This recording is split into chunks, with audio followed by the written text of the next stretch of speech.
Ladies and gentlemen, welcome into the New Fashion Conservatives podcast. I'm your host, Justin Phillips, and with me, as always, the incomparable, the legendary Shadow Governor Voss. Robin Voss's strongest soldier. And, frankly, we're having a little bit of trouble getting the energy for this one. Everything we want to talk about tonight feels so insignificant compared to the assassination of Charlie Kirk and how that's really, kind of enveloped our world and so many people's world for the past 48 hours. And we did talk about that assassination and the death of Charlie Kirk on a previous episode. We made that a standalone. So do go back and check that out if you want to hear our thoughts, and, keep Charlie's family in your prayers, as well as every conservative that because they could be coming for us next. And don't want to talk about that here. We're going to, again, try to get through this, talk about what happened this week that wasn't that. And first thing we have to go to is that David Crowley, Milwaukee County Executive, has announced for governor. And I think the hard truth there is running any Milwaukee politician for governor is a terrible idea on the Democrat side. It is a uphill slog, just because you have the entire Milwaukee baggage to deal with. Now, I don't know if it'll hurt David, but we'll see. Cavalier Johnson endorsed David Crowley right away. And so that was kind of expected. Again, if you were a longtime listener, and by long time I mean past 2 months. You've been listening to us, for the last 2 months, which it seems like it's been way longer than that. I know, it's actually long summer. This has been amazing, and I've loved every minute of this. It's been truly great to spend some time with the Shadow Gov and listen to him, and it's been great to get feedback from folks, and it's crazy. We were just talking about this. Some feedback off air. Most of it good. Most of it's good. What I love though is I will have friends who text me and they say, "Oh, I'm just catching up on the last 3 episodes," and text me something from 2 episodes ago, or they'll text me on Thursday or Friday. 5 days removed from when we posted the podcast, and 7 days removed from when we were talking, and I'll have to kind of remember back to the thing that they thought was so amusing or so poignant. And we do love hearing from you, so please keep the texts up. Well, I wish, most of my friends, most of the people that listen that I know are pretty supportive. I do have one hate listener. One person that is not as charitable, and I think he does it in jest, and I think it's pretty funny. So to you, but you know what? He listens every single week. Good. He's the first one to listen. Well, I'm happy he listens. I am. He gives us that first listen, and then he gives me the very first critique every week without fail. So David Crowley, Milwaukee politicians.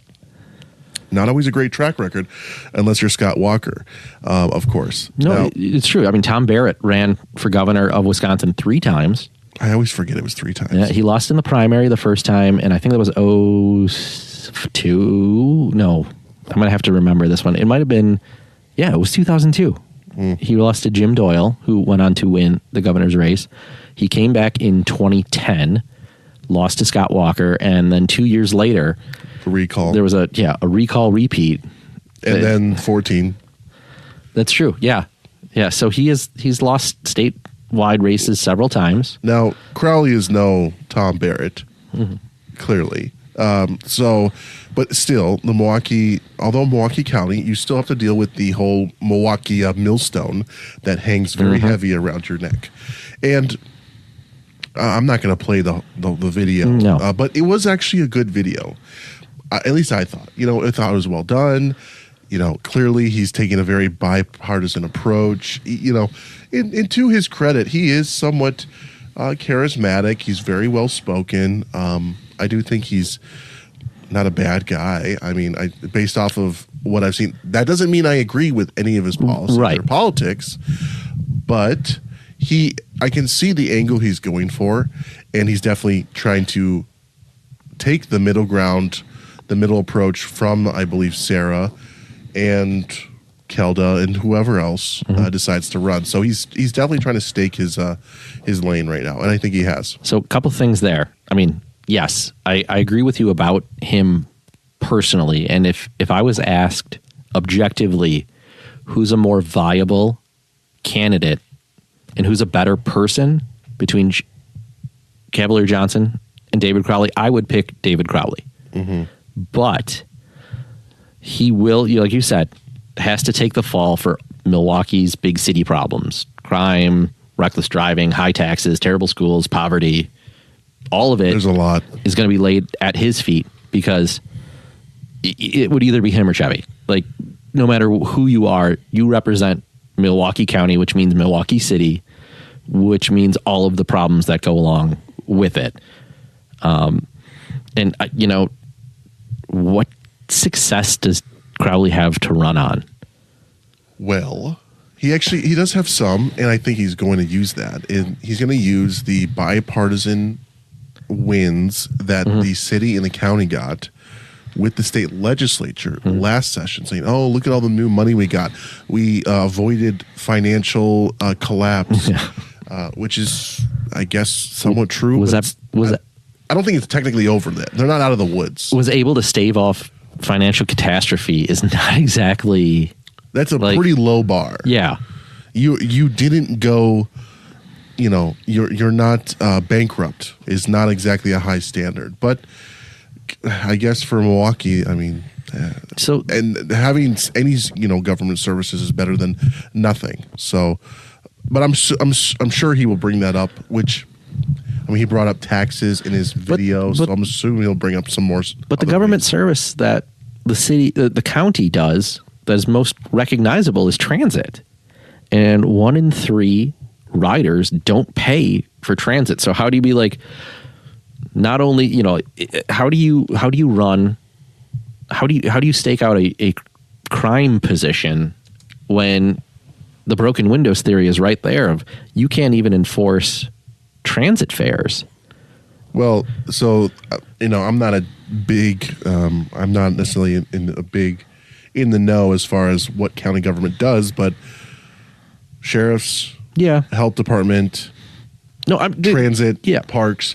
Now, but you are 100% correct, because I'm certain this might be a primary issue, because I mean, Republicans, not that we don't care about transit, but I silly don't want to ride it. I silly don't want to get stabbed in the neck, by a random person and be left bleeding out on public transit.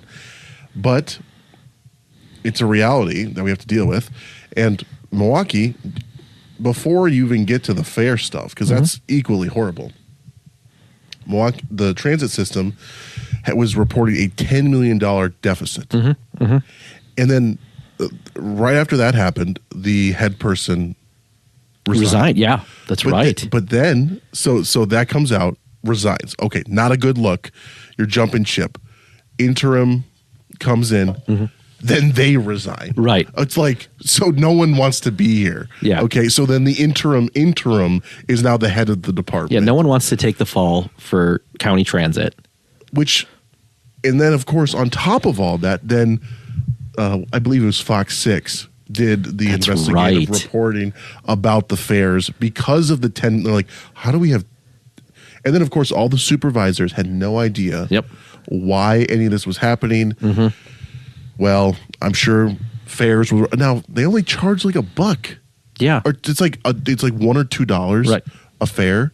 So we're talking very cheap, but they're still losing millions of dollars as a result. So, and this is you in Milwaukee County have at least 2 universities that provide bus passes to their students in Milwaukee and Marquette. And the fact is Marquette is not getting those for free from Milwaukee County. Neither is UW-M. So you already have like a built-in base of money that you're going to guarantee to get from that, and you still can't make up that difference because you don't have the riders. And the one thing that really stood out to me in his video was he bragged about reducing carbon emissions. And Now, as a conservative who doesn't believe in climate change the way the left-wing cultists do, we can talk about that another time. It just seems disingenuous to me. Looking at it objectively, it seems like you're pandering to a section of the left to be like, oh, of course, look at me. I cut carbon emissions. Whereas, like, how many people actually rank that high enough? How do you quantify that? Right. Is he having, is David Crowley having, like, department heads go and doing, like, carbon emission statements or, like, studies to determine how much their department is, like, let's just not turn on the AC as much. Right. So, or we replaced one of our vehicles with a Prius. Also, if they used any amount of county money to do that, yeah. What the heck? What are we doing? And this is also, of course, where they were poor, they were broke, they were on the verge of bankruptcy, and they were saved by the legislature, and then they're using potentially state dollars to do climate change studies that he's going to now use to then run for governor. And to be fair, I think what they're trying to do is David Crowley clearly is running in a more moderate lane, but he needs some left-wing bona fides. And I think this is just, you think it's just pandering to get him to get that noticed? Yeah. Because, at the end of the day, you do have to win, and you have to win the primary. So he's going to have some left-wing bona fides, which is why he put Trump in there, too, of course. Yeah. I mean, that's low-hanging fruit for the left and for their announcements is to, like, somehow you have to tie the Republican legislature to Trump. They think that's going to work again. I don't know if it does. I didn't know if it was going to do it the same way pre-September 10th. Now I'm certainly not sure after the assassination of Charlie Kirk that being vocally anti-Trump is going to resonate the same way with the center moderate voter. But we'll see. Yeah, we'll see. I do want to talk about briefly one other potential candidate for governor. And I just want to touch on it briefly because at some point, as a former WEDC employee, we are going to dedicate a whole podcast if she announces. But Missy Hughes, who, by the way, is 50 years old and goes by Missy, which if you're 7, like one of my daughters, Missy's okay. If you're a grown-ass woman, Missy's a little fuzzy. That aside, she resigned as CEO of WEDC today. And again, very suddenly, has been rumored to be a gubernatorial candidate. And relatively new. That wasn't like a long-standing rumor. No, that new. Bubbled up last week and may have been confirmed this week, but she has not yet announced. Now, I still believe that there's an equally likely chance that instead of running for governor, she is going to tour the other 29 major league ballparks to steal home run balls from children. She's going to be the Karen. She is the Phillies. That's Karen. Her lane. That is genuine. Like I said this on Twitter or X, excuse me. It's Twitter. Like this is the closest. Missy Hughes is the closest the state of Wisconsin will get to running Phillies Karen, to running a true affluent white female liberal awful, or a deranged woke white woman. That's Missy Hughes to a T. And that's as far as I'm going to say right now, because we at the New Fashion Conservatives podcast might just happen to know the keywords to do some open records requests. We might have already done that pre-pod several years ago when we told Jessica McBride about a former Milwaukee Braves pitcher and nom de plume of the governor. That aside, we can break down Missy in full when she announces, if she announces, because as someone who knew her as an employee of WEDC, I'll go there. Well, I'm very interested to see what comes of that. I really don't have any opinions of her. Yeah, I'll be honest. I don't know her all that much. I haven't really even. To be fair, I didn't even know she was a thing. I didn't even realize. Her consultants probably see the path of her being a moderate mom job creator. Like, she worked at WEDC. She doesn't have that big of a profile. She can come off as not a raging leftist, even though I have receipts. And that's going to be her lane, which I don't know if is a lane now in the modern Democrat Party. But I will also float out there that maybe Missy Hughes is the reason Kelda hasn't announced yet. I said there's something going on behind the scenes there. There's someone, like Kelda might not be getting the reception she thought she was going to get. And maybe Missy Hughes is stealing that thunder. Just a thought. We'll have to explore more in a future podcast. I guess, I'm very curious. So I really don't have any thoughts right now, but it sure seems like she's about to, well, maybe not about to announce, but she's now taking steps to officially announce. And come on, guys, we're halfway through September. David Crowley announced. I mean, it's just the shadow gov is itching for more governor candidates. For more, it's just dragging. Come on, give us that content. Yes, I would. I mean, David Crowley's video was fine. It was just, it wasn't boring, but like as someone who, you watch all of them, and it's like if you've watched one, you've seen them all. So if someone doesn't do anything that's kind of out of the box, everything just seems. You're doing that meme of the stick figure with a stick. Come on. Poking the Democrats in Wisconsin. Do something. Yeah. Run. Someone. Announce. So shifting topics a little. Most of this week really seemed to be education focused.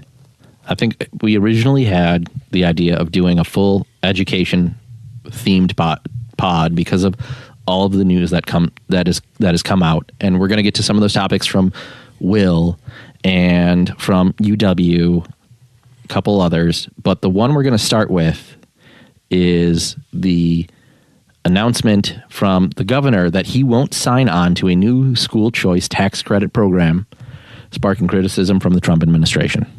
So the governor this week has said we'll pass on a federal program that would give tax credits to people who donate to organizations that award scholarships for students in private and public schools, which has drawn a lot of criticism.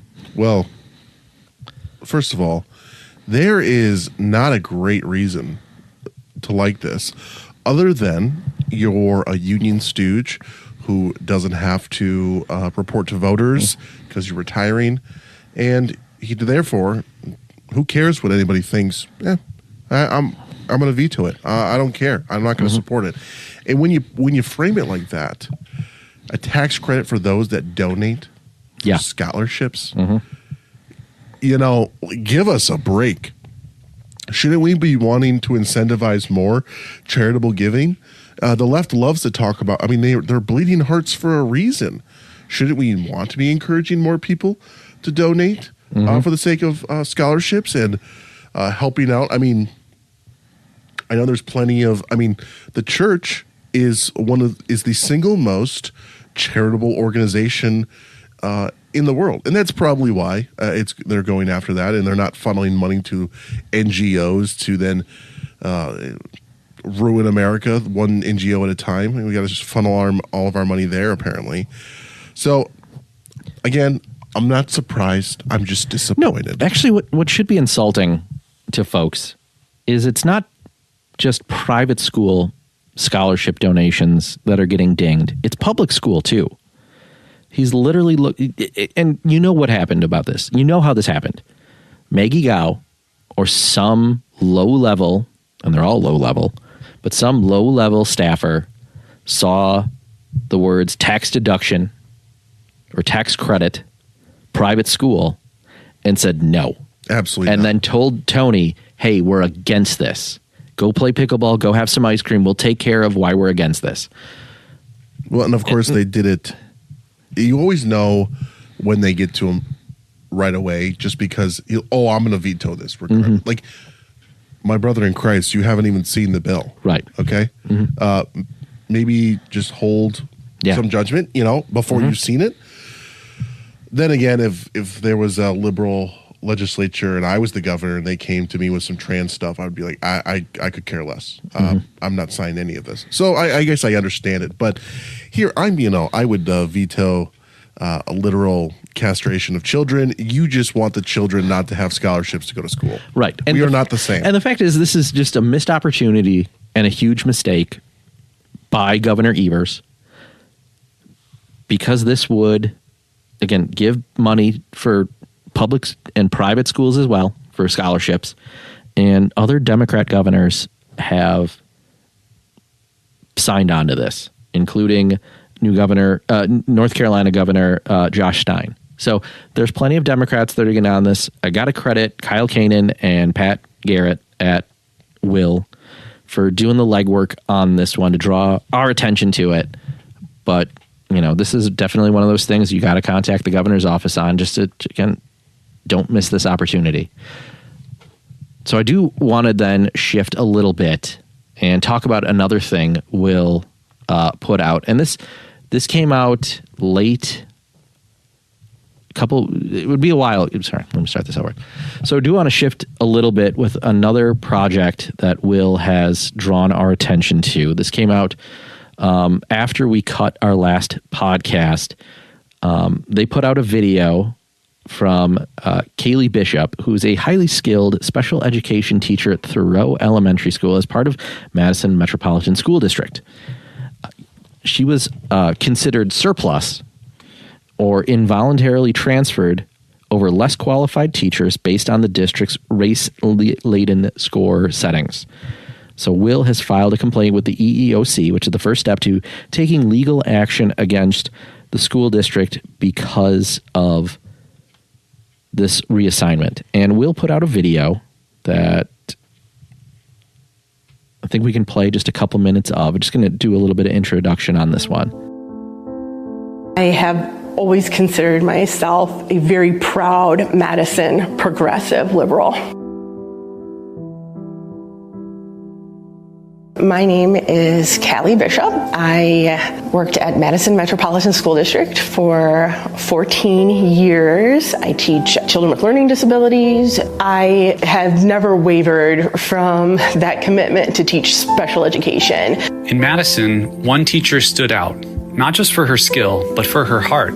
Her dedication to children with special needs was unmatched. I adore my job, and I've been known to say that it's the kind of job that most days I would do it for free. I have always felt that Madison is where we do the heavy lifting.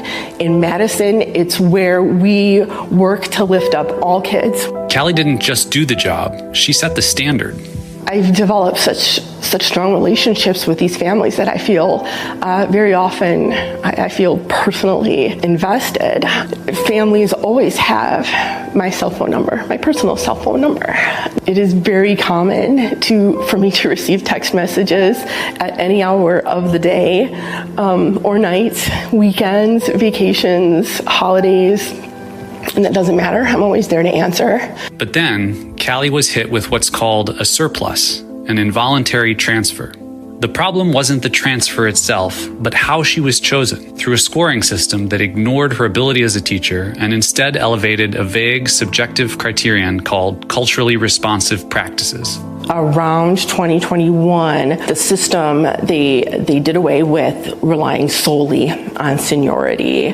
Callie was selected for transfer over a black teacher with much less experience who held only a provisional license. The district appears to be using the new system as a proxy for race discrimination. The board, superintendent, and high-level staff all stated that the change was intended to protect, quote, teachers of color, and the culturally responsive practices factor, which was almost half of Callie's entire score, is heavily race-based, requiring teachers to prioritize students of color over other students.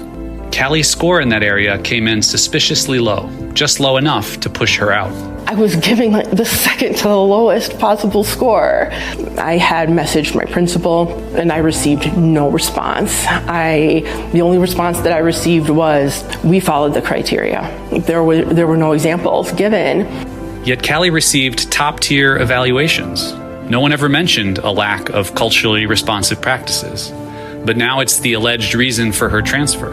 In fact, going through all of my more recent evaluation reports, they've stated nothing but incredible things about how I meet the needs of all of these diverse learners. My reviews have been nothing short of glowing, with most of my ratings being in the distinguished category. It was an eye-opening experience. So I want to just give a quick thank you to Will for, again, bringing this to our attention. But again, you have, and Callie calls herself a progressive, liberal Madison Democrat. And even though she checked those boxes, she didn't check any of the other diversity, equity, inclusion boxes. And she finds herself being, surplused, basically because she's white. And that's something you've come to expect from the Madison Metropolitan School District, is just race-based decision-making and forcing out quality teachers over lesser experienced, lesser qualified, quote-unquote, teachers of color. Well, I really hate that I even have to really ask this. And I know you don't have the answers, but I'm more asking it like rhetorically. But I really hate that we even have to do this, because this is what the left has done, is that I have to go and say, who are the people that were the decision makers to actually put someone else above her? Was it a black person that made this choice? Or was it, a white person that said, oh, we need to elevate other black voices? Because eventually let's just say it was a white person that made this decision or whatever, eventually they would do it to you as well. Okay. So this isn't like, it really does boil down to, God bless this woman for working with Will, but I hope she maybe changes her politics a little bit, because this is inevitable. Like, reparations, all that stuff, not going to happen. But this is something that's maybe even worse, right? Where you're discriminating on the basis of race and showing favoritism to other people, or trying to elevate other people that are not worthy of a merit-based hiring or promotion. And I mean, that the left hates meritocracy. It loves exalting based off of victim status. Because what you have here is either overt racism or the soft bigotry of low expectations. Yep. No, that's a great way of putting it. But I hope this woman, this is a wake up call to her. Probably, lives, breathes Madison, those values, but then those values have now betrayed her, even though this is the most logical conclusion. I mean, we've heard these stories before. This is nothing new. And, but good on Will for drawing attention to it and, putting out a nice video, just highlighting something and kind of adding a human element. Because when you hear these lawsuits, some random person versus state of Wisconsin, in this, this hearing, that hearing, I'm not a lawyer. It gets so confusing. People lose interest. I appreciate the human touch. So you actually know who this person is, who they're actually representing in the situation. And it's sad. I'm not surprised at all. And the one thing that is, I don't want to say, it is scary, but it's just par for the course. This score. Well, liberals love these arbitrary sliding scales that they can use to put people into different classes. The only problem is there is no standard. There is no guiding light. There is no North Star.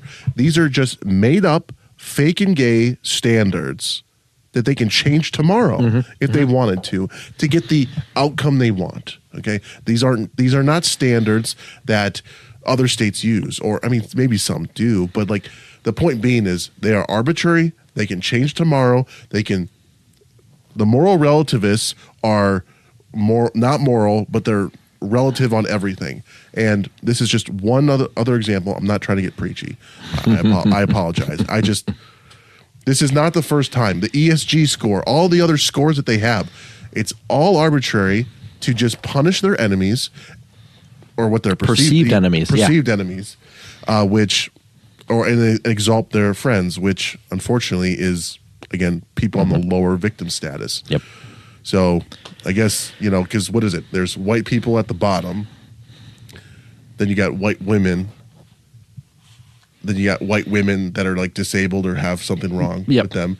Then you have Asian. Well, no. Well, yeah, Asian women. Then, I'm just doing a full race ranking right now. We're doing it. I'm going. Then you have probably black women. Yeah. And the men, they're not even. Oh yeah, men are they're below this. Yes. In every way. Black women that are gay. Yes. Or LGBTQ. Queer. Sorry, I'm being insensitive. Gay, black women that are Muslim. Right. Then even it's higher. faith-based, yes, and blind. And then there's some got sort to of be handicap. there's got to be some gay black woman that's Muslim that has some kind of disability. So, not to sidetrack this completely, but it brings me back to my earlier point. Sorry, I totally No, please, totally derailed that. When I was at WEDC, we were working with the governor's office, Evers' office. You were working with a gay black woman that's a Muslim? No, hear me out. We had to set up this agribusiness, agriculture job creating task force. And I talked to the governor's office about it, and they said they were having trouble finding a gay person of color farmer. No lie. Like, they had to check every box, and they couldn't check this one that they were looking for. Like, genuinely, like, we need an indigenous queer farmer, and we can't find one. I wonder what, first of all. Right.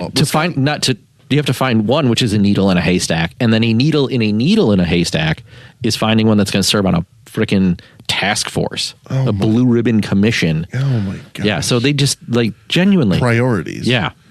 Well, I mean, Wisconsin is like 95% white. Mm-hmm. And then when you take that to find someone of color that is a farmer that is also gay. Yeah, I just looked up. Did they ever find someone? No, they had to go with like a white woman. Yeah, they just had that's gay. They just had to find a lesbian. There's a lot of lesbian farmers. I think there's got to be a lot of lesbian farmers in like La Crosse and like Eau Claire or something. They're sturdy, let me tell you that. Okay. So, something that also came out in the education world this week, early on, I think it was the morning of September 10th. So the press release from WisPolitics with Assembly GOP education package includes state standards for local student discipline. We need discipline. I mean, so I don't know what else I need to say other than yes, I believe that my parents spanking me and using the wooden spoon on me. Actually, my mother broke a spoon on me because her hands are too dainty to give it a real smack. So the spoon came in, and I still remember she shattered the spoon on me. And then, so I'm pretty sure at home, it might have gotten thrown away, but whenever I would go home, I would just see a literal, like a half a spoon just sitting in the drawer with the rest of the utensils. Never used, but it was just sitting there. Oh, God. So. It's amazing. Yep. Probably not at the time. Now, I'm not saying that the teachers should be using wooden spoons on the children, but. You know what? Nuns use rulers. Let's bring it back. So let me read from the press release. Perfect. So we'll go through this. So an education package from Assembly Republicans would set a new state standard for student discipline in local districts, seek to boost math scores, and encourage districts to consolidate to save costs amid declining enrollment. So one of the things in this package, which we just talked about in a previous segment, was that starting in the tax year 2027, it would be a dollar-for-dollar credit for up to $1,700 for scholarship donations. So it would genuinely undo the governor's opt-out of the new federal tax credit program, courtesy of the One Big Beautiful Bill. Based. Mm-hmm. So other education bills include one that would create what backers would call a Teacher's Bill of Rights, which is, according to Representative William Penterman, who I assume is going to be drafting this one, said it would set a statewide policy on how districts would discipline students who are sent away for violent or disruptive behavior, adding that every teacher needs to be safe in his or her classroom. Well, this seems common sense and almost why do we have to do this? Right. The teaching profession, and I'm not saying this to call out all teachers or whatever. Okay, I should have to qualify that. Students need some kind of structure, and clearly students have gotten way too much leash, and the teachers are either afraid to discipline them or it's culturally insensitive to discipline them. So it's better just to let them run wild, or I won't punish them as much. You know, some of my favorite teachers in high school commanded respect, and they were funny, and we had a good time. But they also like ran a tight ship, and like if you stepped out of line, like you got in trouble. But 90% of the time, it was fine because he just commanded enough respect that it wasn't an issue. So, you know, I haven't been in school in a while, so I don't know what the young whippersnappers are doing right now. But I've read enough stories to know things aren't always, you know, super great over there. I have a friend in the teaching world, and not going to say where, but he actually transferred schools to a different level because of his lack of ability to hold students accountable for not fulfilling the requirements that they were required for his class. And he would bring these up with his superiors, and they would say, "Oh, just pass him anyway."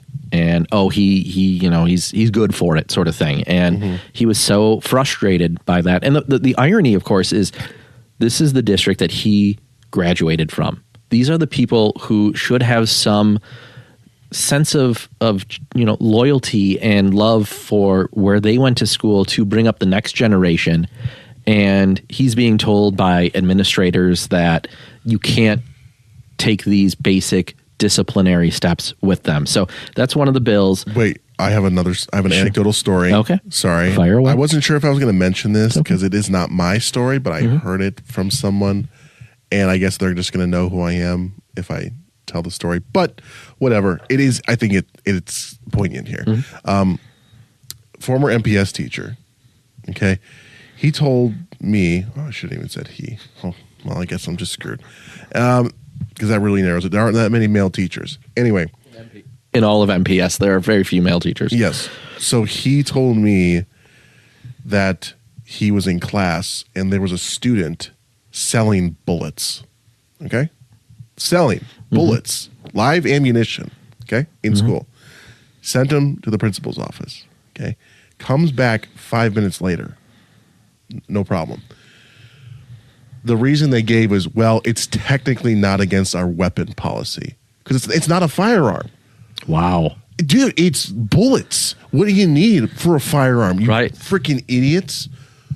Because they don't want to deal with it. Right. Probably because they don't want it's easier just to send them back. So when we talk about, we need to do better for our kids. Yeah, we need to do better for our kids by actually calling balls and strikes. And now this is a one-off. Although I'm sure there are plenty of other stories out there that have that talk about discipline in the classroom.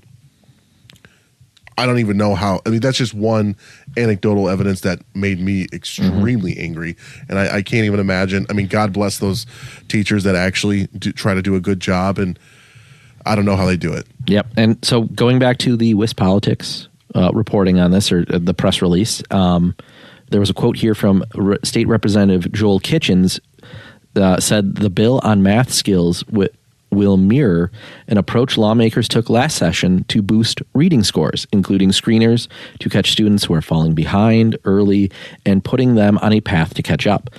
Full implementation of the reading package was held up after Evers inappropriately used his partial veto pen on a piece of the program. The state Supreme Court this summer overturned that move. So good to see that they're, again, taking what that has been successful with the reading program and putting it in math.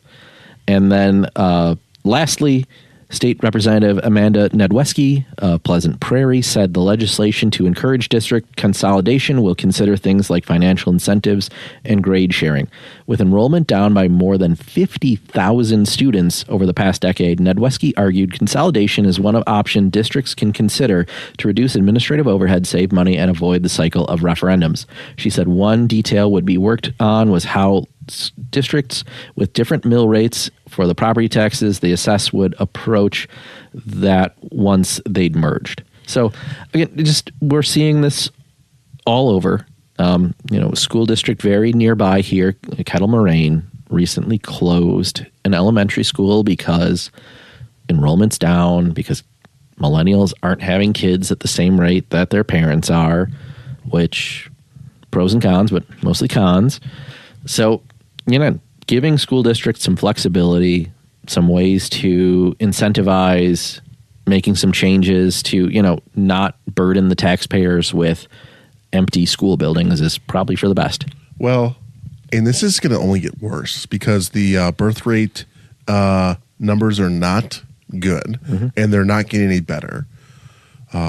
Maybe Charlie Kirk can change that. You know what? Interesting factoid about that, though, is while birth numbers are falling overall, they're falling precipitously with the left.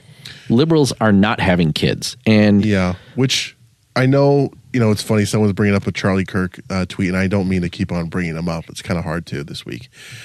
But someone said, he's like, the tweet or somebody said, don't worry, we'll outnumber the nihilists eventually.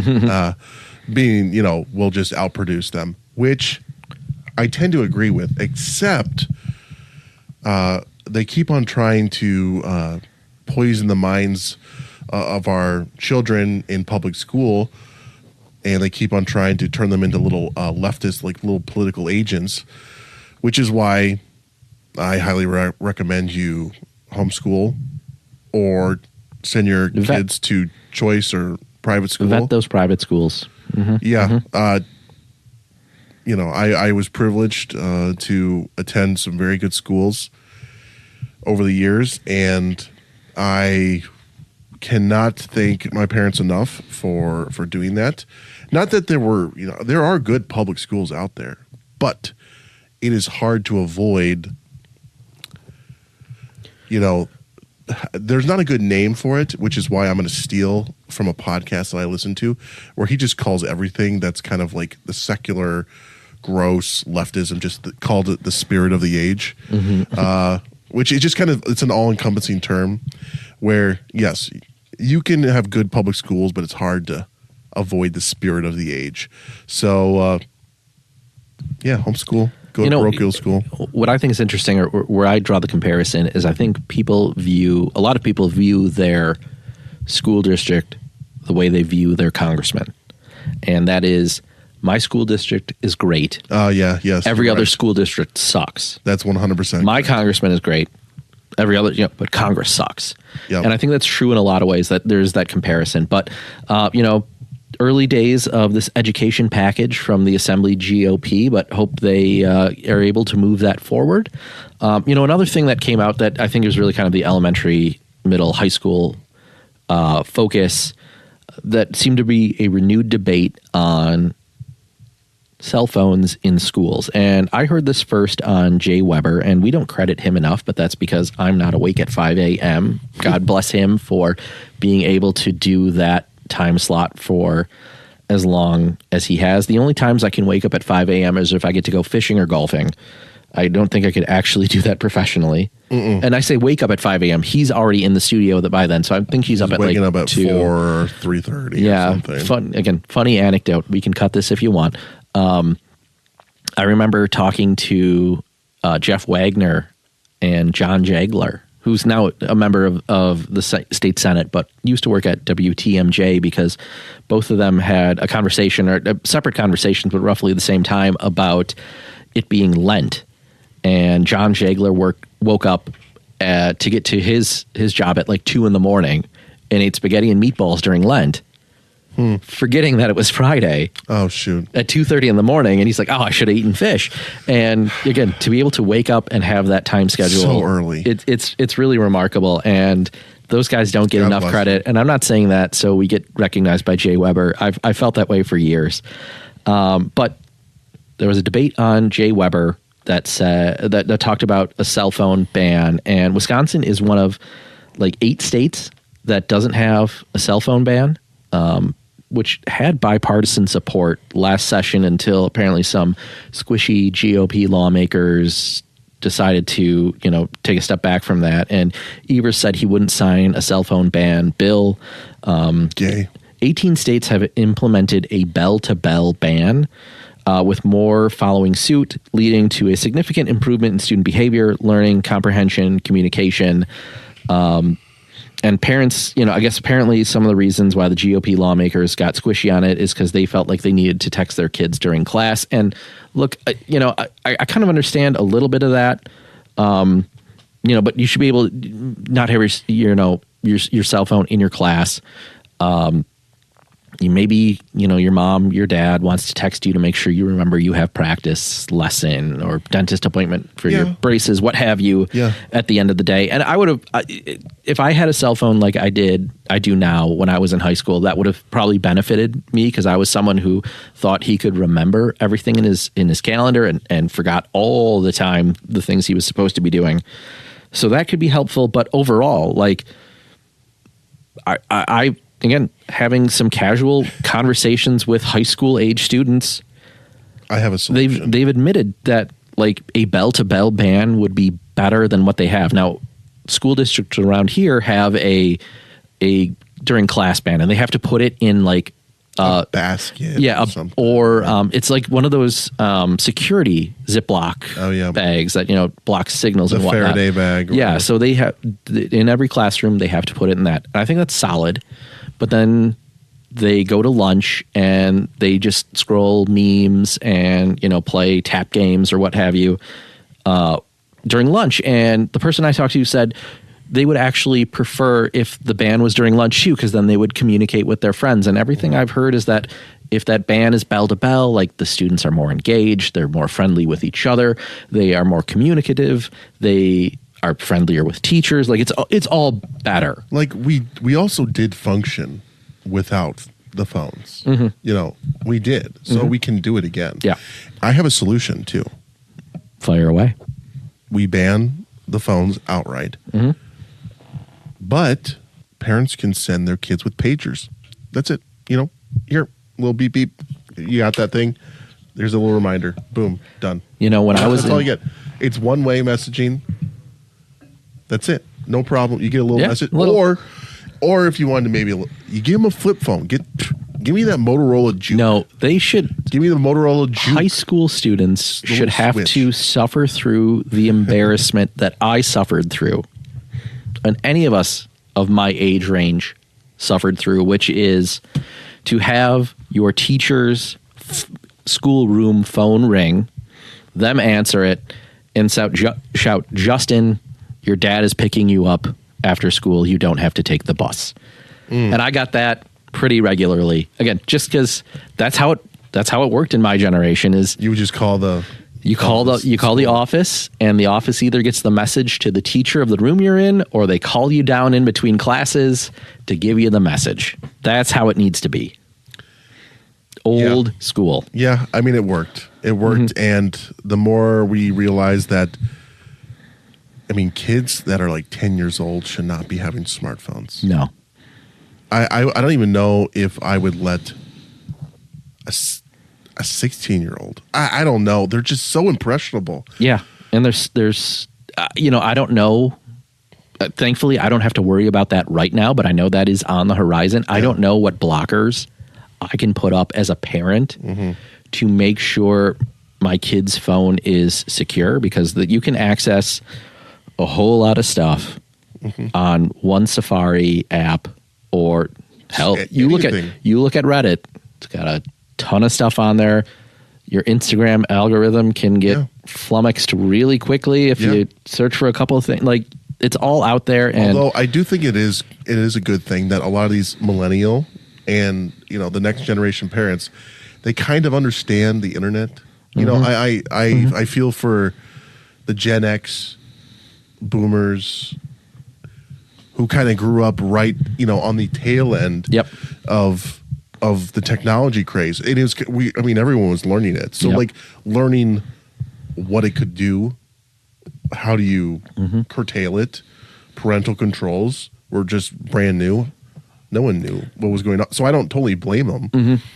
And so I feel like the next, the millennials, as they raise kids, will hopefully understand or be able to better police it. Regardless, at the bottom line, those parental controls are really important. Or just not having, you can only have a flip phone where you can text me via pressing numbers 3 times to get to a letter that I'll pick you up after school. Yeah. And that way, I honestly... That should be taught in class. Like, you teach typewriting or, handwriting, you got to be able to text. T9 should be taught in schools. Do they still teach typing in school? Not that...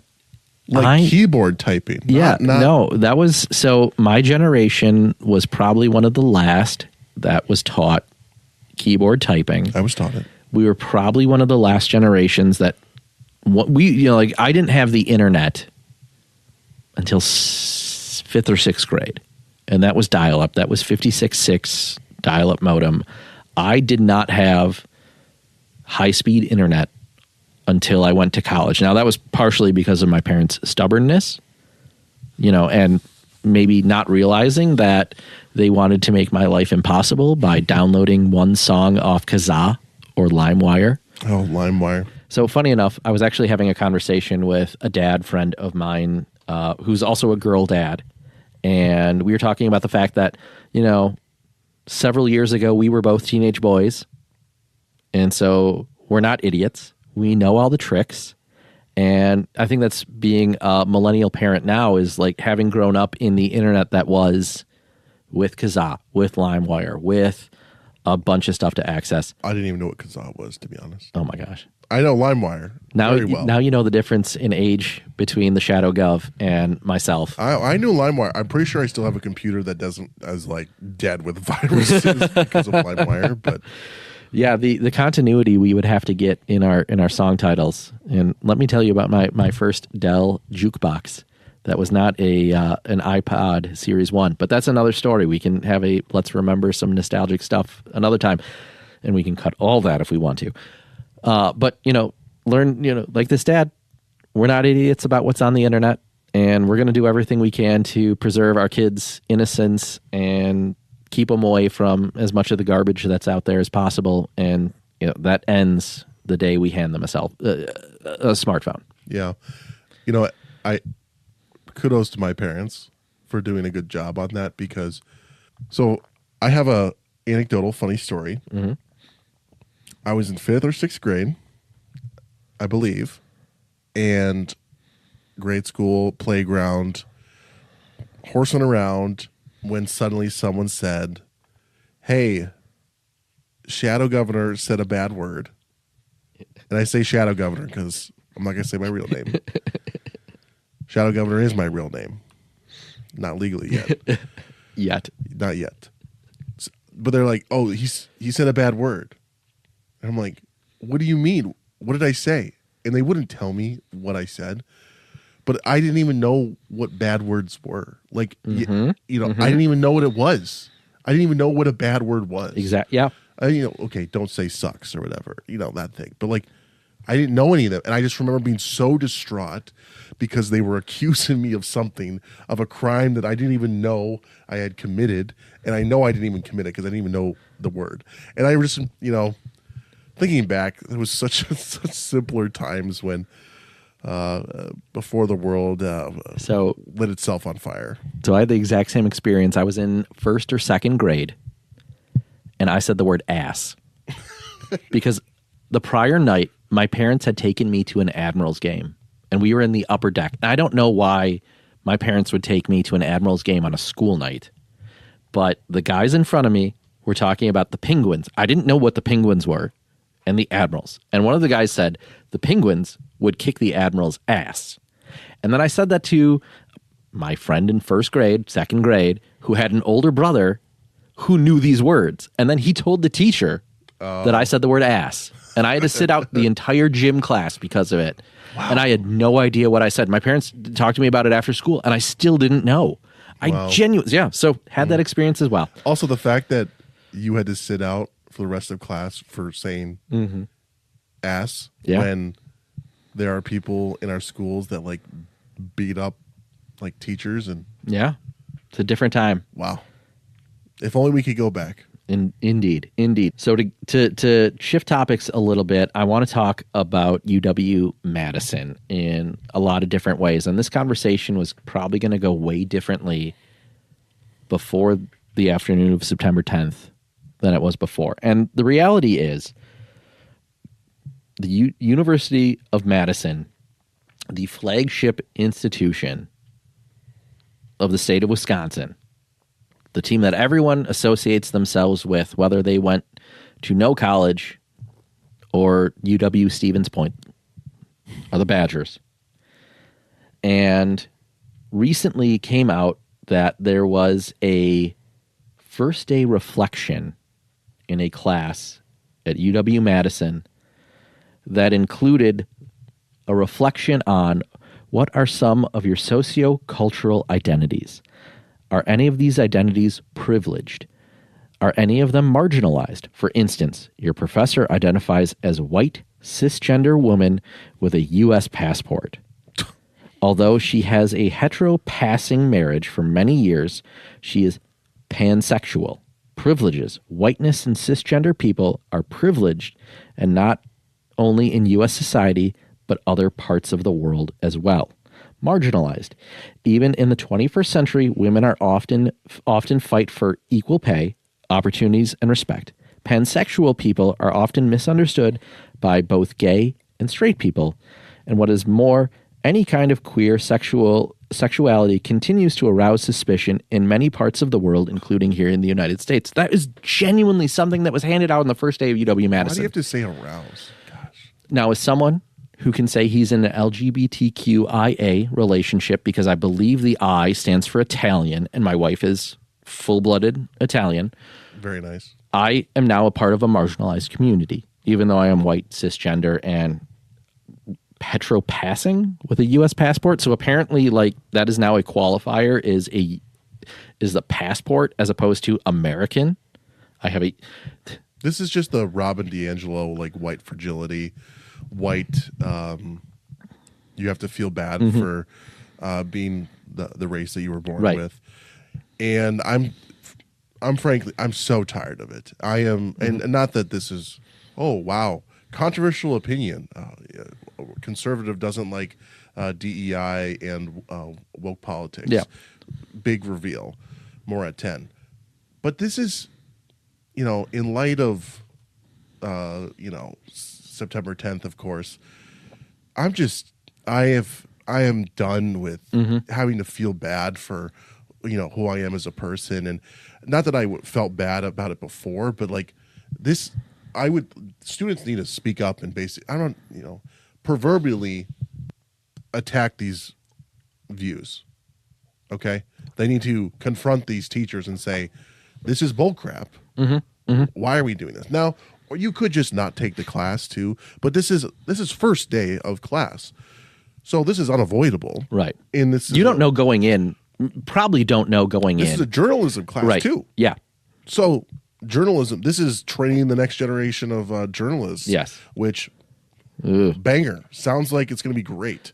But I do want to joke about the fact that she calls herself in a cisgender, hetero-passing relationship, but she is pansexual. I guarantee you 100% that is made up. That she had to carve herself out some fake sexuality to look more marginalized. Well,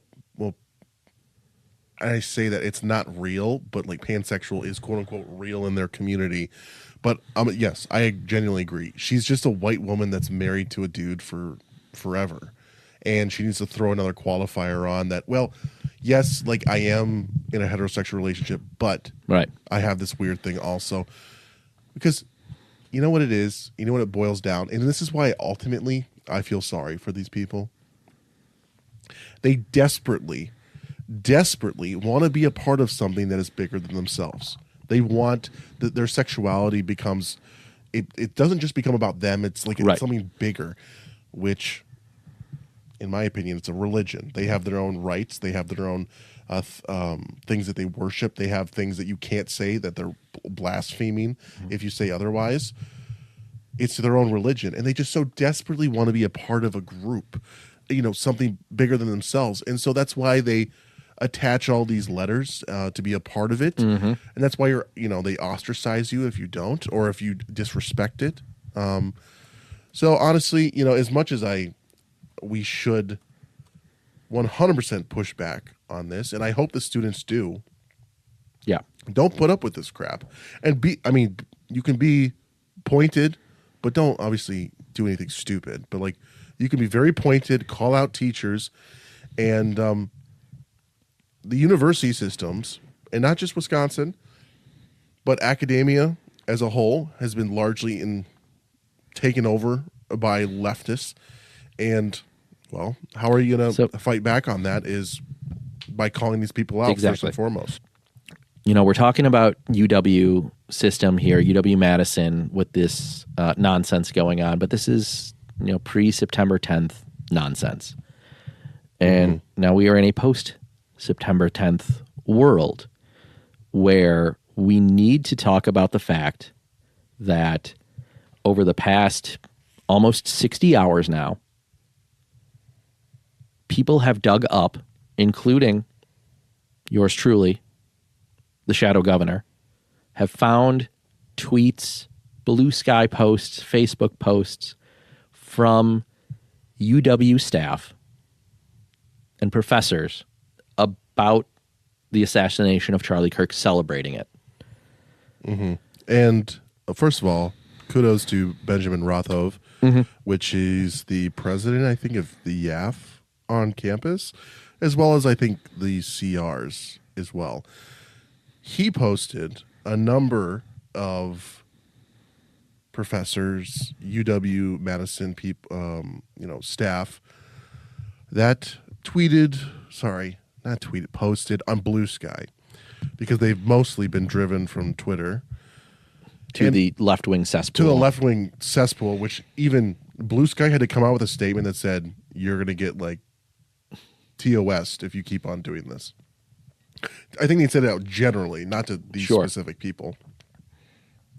That being said, the fat Lizzo dancing black lady that at UW-Madison that Dan O'Donnell called out multiple times. There's multiple different stories. Huge leftist, gender studies major, said some unsavory comments, basically saying that, oh, well, his organization bullied me, so with the hands up emoji.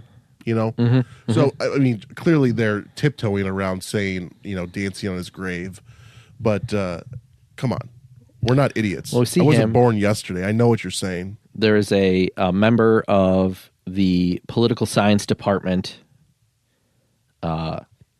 named Nathan Kalmoe, who has posted about celebrating Charlie Kirk's death and aligning him with a white supremacist and a Nazi, if not Hitler outright.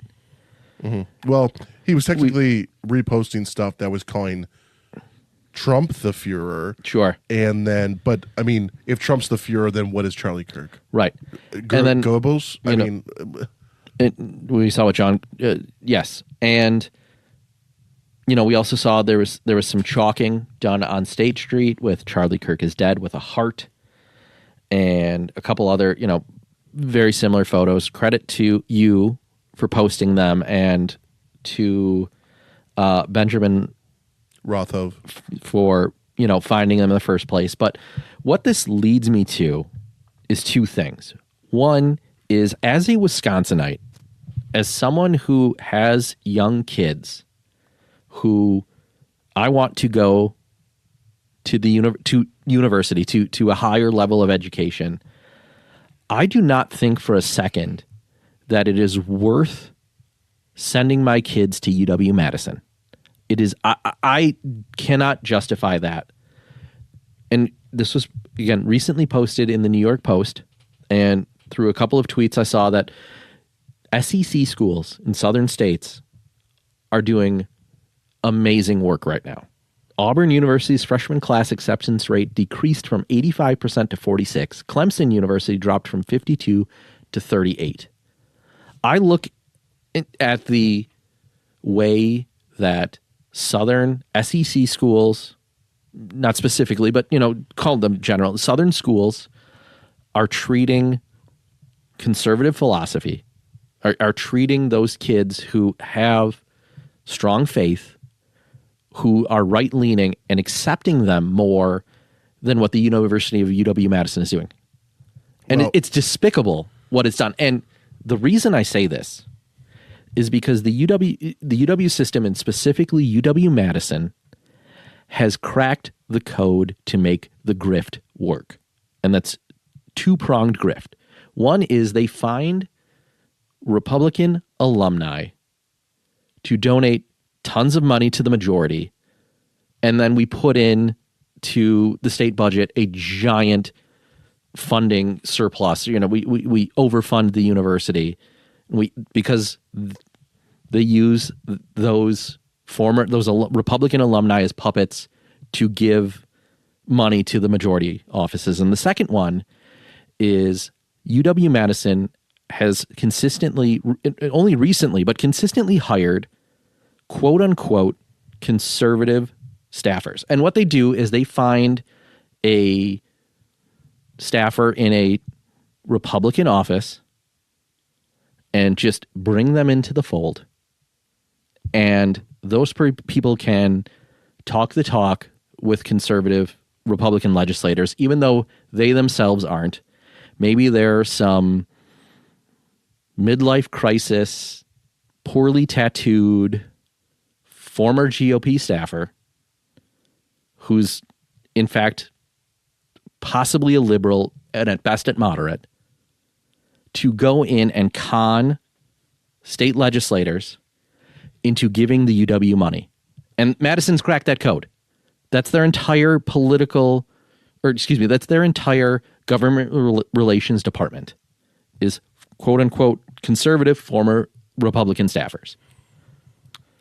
Well, I think there needs to be a very, very serious very serious conversation about what do you do about this? Because this problem is not going away. So the Dan O'Donnell woman that's a gender studies professor, she's an easy target. We expect that from her. Benjamin Rothhove brought this other UW professor up, and I highlighted it, which was good, and it actually went a little viral, which is awesome. He posted on his Bluesky a bunch of unsavory stuff, but the point being is he's the executive administrative director for the Center for Communication and Civic Renewal. And on top of that, he's written 2 books on political violence. Exactly. This dude is an absolute fraudster, okay? Here he's teaching about civic violence. He wrote about the Civil War and ballots and bullets. And here he is on Bluesky, basically, dancing on Charlie Kirk's grave. And if not dancing on it, he's towing an extremely fine line. And, so what did I do? I just amplified it. I amplified what he already put out there to the public. So if he doesn't like that, well, maybe you don't put it out in public. And this is something I probably should have said in the first episode that we did, where it was all Charlie Kirk specific. But this kind of behavior, not just from this individual teacher, this is from every single person that is out there posting this vile crap. It all needs to be culled. We cannot, as a polite society, live in peace together where there's a not insignificant amount of people that would basically dance on my grave if I died, okay, for my political views. Charlie holds a lot of the views that I hold, okay? And in fact, I think I'm to the right of Charlie on some stuff. So that means that they would gladly be okay because, I spew hate, or maybe they think this podcast is spewing hate. I don't know. But the point being is, this is not cancel culture like the left did, where, if you don't want to bake a cake for a gay wedding because it goes against your religion, you get canceled and your life ruined multiple times over. No, this is people dancing on a grave, encouraging violence, like certainly being okay with it, or they're saying, well, actually political violence is bad, but he was asking for it. Okay, you're not condemning violence, you're actually excusing it. That all needs to be culled from our society, and a great way to do that is through genuine social pressures. It's kind of like in grade school. A bully comes along. What does the bully do? The bully keeps on bullying kids until someone stands up to the bully. Yep. Okay? It's the same thing here. The left has been a bully. Republicans have been second-class citizens in this country for like a decade, at the least, basically since Trump came in. And the left is finally getting a modicum, a sliver, an infinitesimal small amount of a pie of quote-unquote retribution. And they're losing their minds. And, you deserve it. I'm sorry. So what pisses me off most about UW-Madison is the fact that they haven't even bothered to put out a statement defending or acknowledging those professors. And I think that's fucking chicken shit. You have Texas A&M, Michigan, Ole Miss, Southern University, off the top of my head, off the top of Google, that have recently fired professors. And more recently, because of Charlie Kirk, a few of those were pre-Charlie Kirk, because of other things that denigrated conservative students. You have these ones, they're firing professors, they're firing staffers. Clemson, at least, I know they looked like assholes because they put out a statement that kind of defended them, said it was a First Amendment thing. UW-Madison... Isn't that hilarious? Yeah. And Jennifer Mnuchin are fucking chicken shit for not even having the dignity to address what their professors are saying. And again, it's another reason why I, as a conservative dad in Wisconsin, know that the best universities to educate my daughters are not in the state. There is no reason for me to send my daughters to UW-Madison when it is overfunded and full of left-wing professors, and not just socialist or old liberal, hippie boomers. We're talking about people that want people who share my philosophy dead. And they think it's funny. Right. And so I look at it again, the failure of UW-Madison and the growing success of schools in southern states. What better choice do my daughters have? It's not UW-Madison. It's not anywhere in Wisconsin, quite frankly. And that's should be upsetting to not just other people who have kids that are our age, but to legislators in Madison who know that there are dads who think like me, who know that I'm not going to send my daughters to UW-Madison.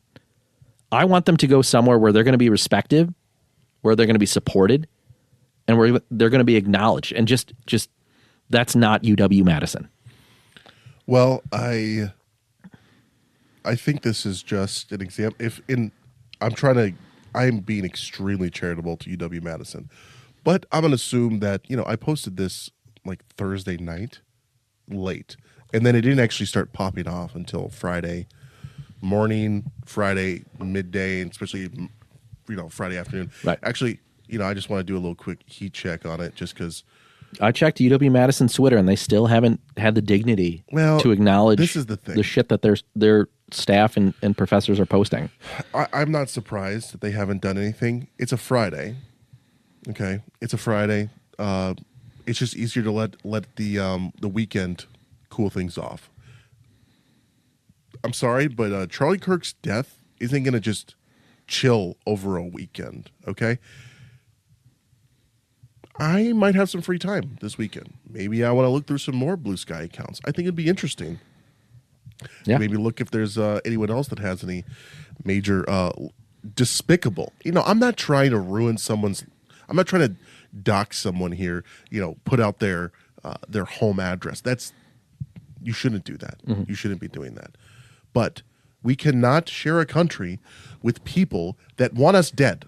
okay, and that revel in it. And certainly, if they don't revel in it, they're okay with putting qualifiers on why an innocent man is dead, saying, "Oh well, his speech got him dead." That is not America. And I think there are a lot of liberals that are actual liberals, quote unquote liberals, not leftists, but liberals, that might agree with that. Okay, if that upsets you, I'm sorry, but you need to search your soul. Okay, and these people need to be socially reared to basically say, you know what, that's a bad thing. Because if they're not going to find Jesus, if they're not going to be able to find God in their heart to say, no, I shouldn't be reveling in people's murder and assassinations, then the herd is going to have to do it for you. And if that's bullying you a little bit, again, this is a slice of the pie than what we had where the right was canceled for basically, thinking a man was that a man couldn't be a woman. So welcome when the shoe's on the other foot. I rest my case. So obviously, we just both pulled our strings and just let us rip some thoughts there. Yeah. Serving up some delicious thought dogs. Wanted to get some candy. Recently, Speaker announced, to his credit and to the credit of the Assembly GOP, that they're going to start a task force on government modernization. And frankly, I think that's pretty simple. All you need to do is get the legislature and the administration to start using the same CRM product. And what I mean by that is like Salesforce, Oracle. There's several others out there, none of which are sponsoring our program, so don't hear what I'm not saying that. But it's easy to provide a one-stop shop for constituents to accelerate licensing, permits, allow them to track constituent contacts and where they are from speaking to their legislator to, getting their resolution with whatever state agency. It one of the reasons why, in fact, WEDC was successful during 2020, and I know I just spent a couple minutes ripping them and their CEO, but frankly, WEDC was very successful transitioning to remote work in 2020 because we had a CRM. We had Salesforce. We had it all on cloud storage. We didn't work on these server farms. In fact, when I was working in the legislature, which goes back a couple of years, I met with Governor Walker's CIO, who was still trying to put everything at the same server farm. And that was old style technology when I was in the legislature. So think of how far back we're going for that. But again, slam dunk solution sitting right there is just to modernize everything with one CRM. And that's all I want to say. And again, maybe it's because I know a bit more than most about this, but yes, that's correct. That's my soapbox in hopes that legislative staffers will be listening to me to implement this. I'm like, CRM, what does CRM stand for? A customer relationship management software. It's a program to manage all of your company's interactions with current and potential customers, or in this case, constituents. Gotcha. Yep. So that's my soapbox. I know there's a couple of folks that work in the legislature currently that listen to this and again, just get a slam dunk conclusion to this task force with one easy step. Sounds great. So the next topic I want to talk about is any day a lib journo gets fired is a good day. And this story came on September 8th. So don't assume what I was going for here, but found this in the Isthmus, which is a news magazine in Madison, found on the coffee shops and whatnot. I think it's the only place I've ever found one. But Audrey Corte was recently fired by the Wisconsin State Journal because she had a misuse of AI, and she gave an interview to the Isthmus. But I'm just going to skip ahead a little bit because she had only worked at the Wisconsin State Journal for a couple of months when some summer vacations started piling up in the newsroom. So the Isthmus is couching this with she was just under a lot of pressure and couldn't turn out the work. So Audrey Corte agreed to cover a story for a colleague who was leaving for a mid-July break on a proposal that had been submitted to the city of Madison for the redevelopment of the Brayton lot, a downtown Madison parcel. However, the story Cortez submitted ultimately was published online at madison.com and across the top front page of the Sunday paper. It contained several factual errors and was ultimately pulled from the site on the 16th. A re-reported story was published on Thursday the 17th with an editor's note explaining that the original story contained inaccurate information and quotes that were created by an unauthorized use of AI, which does not adhere to the Wisconsin State Journal's editorial or ethics standards. So Audrey Cortez decided to take the shortcut to get AI to hallucinate a bunch of quotes and a bunch of facts about what is otherwise a forgettable, pedantic, meaningless story about a lot for redevelopment, and she ultimately got fired for it. And I have no sympathy. Well, it's a total throwaway story, you know? I mean, I'm sure it's people care about it and are waiting on bated breath for it, but AI can, like most technology, can be a useful tool, and then at the same time can be a crutch and be a hindrance and can be a detriment. Yep. So, I mean, boy, if you're saying that we can use AI to just replace the journalists, I might be okay with it. But this just seems lazy. It was. It's just laziness. And she's got a lot of work to do or whatever. And I've used AI before, for good stuff to help with work and workflow but I've always you always have to double check it. AI is not that good. Okay? No. And it can hallucinate facts. It can make up stories. It can make up quotes in this case, which it did, it's not a hard thing to do. But there are ways to improve writing and get around this, for lack of a better word, that she failed to do, which is, again, basic level stuff. Mm-hmm. So, again, any day a journo gets fired is a good day. To be fair, a leftist, a liberal. Yes, anytime a leftist journo gets fired. So I do think there are some genuine good journals. And if in the spirit of Charlie Kirk, we do need an actual free and fair press. The problem is we don't have that. I think generally reporters are lazy, and if you do their job for them, they'll like you. 100%. 100%.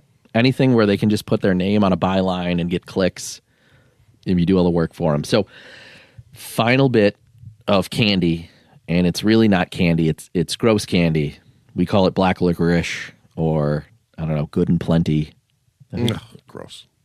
And that is a story about Minocqua Brewing. And I'm saying that's gross because their beer sucks. Their beer sucks. Kirk Bangstad is an absolute piece of vile human garbage. And he has said several things this week about the assassination of Charlie Kirk that would infuriate just about anyone with any sense of decency. But we're not talking about that. We're talking about News 8000 out of Madison, where we got the story that former employees question Minocqua Brewing's super PAC use of donations. And this is something that could land Kirk in jail. So, former employees at the Minocqua Brewing Company's Madison taproom question how the brewery's political super PAC, Minocqua Brewing Company Super PAC, uses donations, saying employees were paid from the PAC despite not doing any work. So, this quotes a former employee who requested anonymity. I was hired as the manager to basically take care of the bar, take care of his taproom in Madison. At first, I was paid regular direct deposit, and then he said he's going to pay me from the super PAC and from the business. I started to do some research. I spoke with a couple of attorneys and an accountant, and they said that's kind of shady, not a good idea. So even people in Madison understand that what Kirk is trying to do is against the law. Well, first of all, not surprised. It's going to catch up. At this point, things are accelerating with Kirk. I wouldn't be surprised if he's in jail in like 2 years or something. You're going to say 2 years. Oh, can we like place a bet on this one? We got to write it down somewhere. Over, under. Well, because and I'm saying like convicted. Okay. Full thing. Yeah. Like at this rate, I mean, he could be charged in months, Yeah, he's clearly going through some money problems. Mm-hmm. So, and he's realizing he can make more money grifting off of politics than he can selling beer. Go figure. His beer sucks. And, Republicans drink beer too.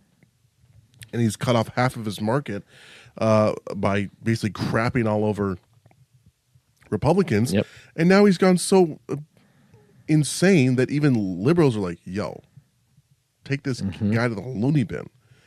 So, not surprised at all that he's having probably some money problems. And, yeah, his PAC is sitting there just collecting dust. I mean, he pays himself. Might as well. Exactly. I was going to bring that up. Might as well try to pay some of the bills. And I guess, dude, payroll? Dude, you are so cooked. Here's hoping. So we're going to stick with this one. I don't want to make Minocqua Brewing.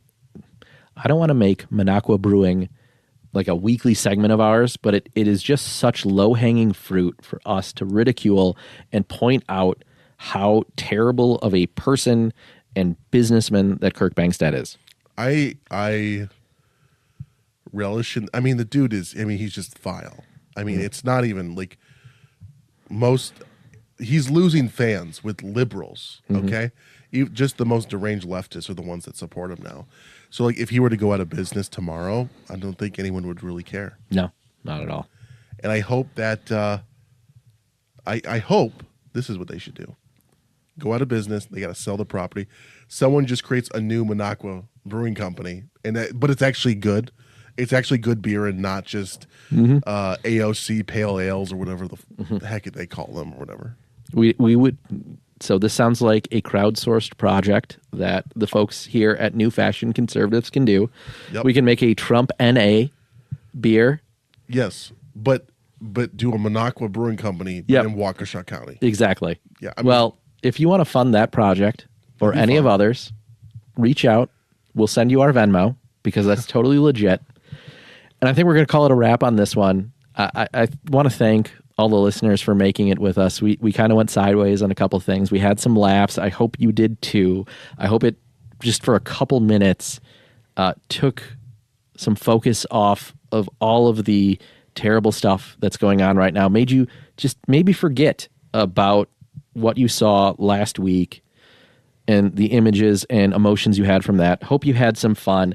If you did, be sure to like, share, subscribe to our podcast on Apple, Spotify, Amazon, wherever you get your podcasts. Tag us on X posts, Instagram, what have you. Don't forget to drop us that 5-star review. We're available. Show notes can be found on our Substack, newfashionconservatives.substack.com. Make sure to sign up there so you're the first to be alerted to any new content. Follow us on X at New Fashion Pod, Facebook, Rumble, and YouTube at New Fashion Conservatives. Send us memes because we could definitely use some palate cleansers right now. Any feedback, maybe even some hate mail to newfashionpod@gmail.com or text us via the Spotify or Buzzsprout app, which is found right on our page. Thanks again. Hope you have a great week. God bless.